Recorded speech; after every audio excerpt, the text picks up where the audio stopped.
Have you ever heard about Yacuna? Yacuna is a foundation which was formed to provide educational opportunities and support for the low-income families. And that is what we, as NGOs, want to do for you, for El Salvador, so that el Ministerio de Educación can provide better resources and opportunities to their community. So, have you ever heard of the term digital divide? Digital divide is the gap between people with effective access to digital information technology and those with very little or nothing at all. This is not only a problem in developing countries because of the lack of economic resources and the insufficient literacy knowledge they have, but also in countries like USA and even Europe, because researchers say that there are some people in MDCs which actually don't know how to use this technology and therefore are not able to take full potential of it. In other words, there are some people which do not know how to use this technology, and this creates the gap between the developed countries. Another problem, which is very common, is that teachers are not ready for these new programs that involve using computers. For example, in Santiago, Chile, a few years ago, the government spent $200 million buying computers for every school in the country to get and setting up internet connection. A solution for the economic challenge that some countries have adopted is to buy the $100 laptops. They're made of material that won't break easily and are resistant to water and to mud. This would be a good solution to use in El Salvador, as these laptops are going to be used mostly in rural areas, where they cannot guarantee us a safe environment for the normal laptops, but the $100 laptops can certainly survive this environment. These laptops have been successful in Kenya, which means that students in El Salvador are surely going to make out the best of it. And far from the fact that these are digital technologies, they're easy to use, and it has been proved that young people who have never seen a laptop before will learn to use them very fast in just a couple of minutes. The obvious problem is the lack of computers and Ministerio de Educación has to improve to public schools. Therefore, a few years ago, in 2004 to be more exact, the government organized a project named Operación Red, which consisted to help the best students to teach them about internet and technology. But we believe that this solution can be altered so that the project applies to all students. In other words, these solutions can be adopted in the schools in the rural and urban areas. Conectate is a recent project which has been created by current government, which teaches basic technology in Infocentro, consisted about improving internet connection and to teach students in an upper level as it teaches them to design graphics online.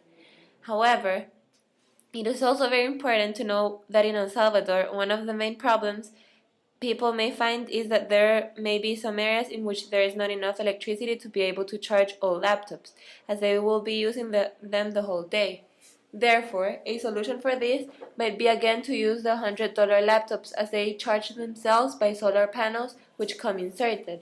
Another possible challenge that we may face is that most of the population is between 0 and 18 years, which are the ages in which education is given to them.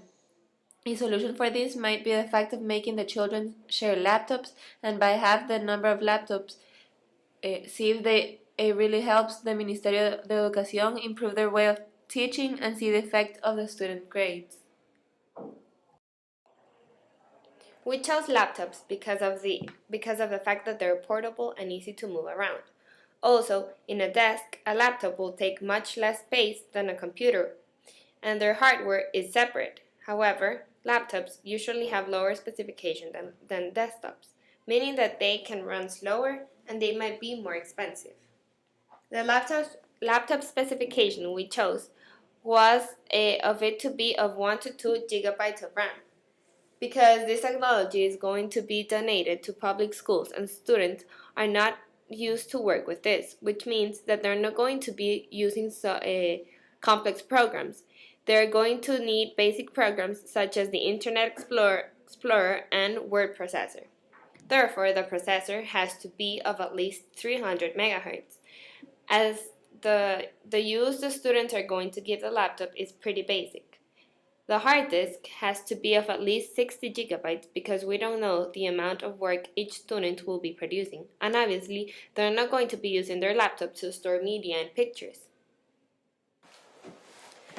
Why to use FOSS? It is not hard to use because the system is similar to Windows interface. Less viruses are able to get into a computer because the laptop uses more authorization management as this requires you to authorize any action that can harm your computer by entering your password.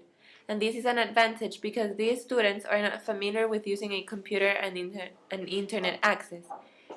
Technical support because if you find any problems, you just go online to a Linux forums.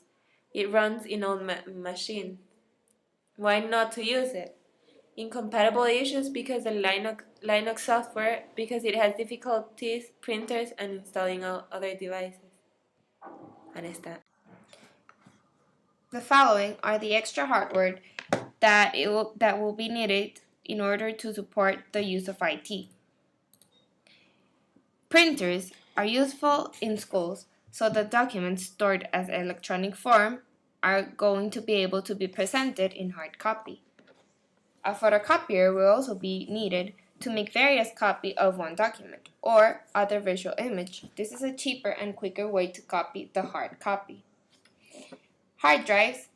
This could be used as a backup of all the documents saved in the laptop computers. This can retain the stored information even when not powered.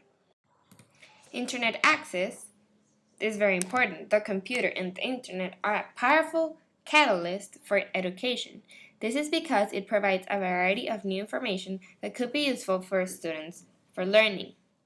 Also, for the internet to work in computers, they need a router, which is an electronic device that connects two or more computers together and can easily interchange data between them. By this device, students will easily be connected to the internet. We prefer the cheapest laptops because that way donations will be easily given, and the government doesn't have to worry about anything in terms of the quality of the digital devices that they're going to give.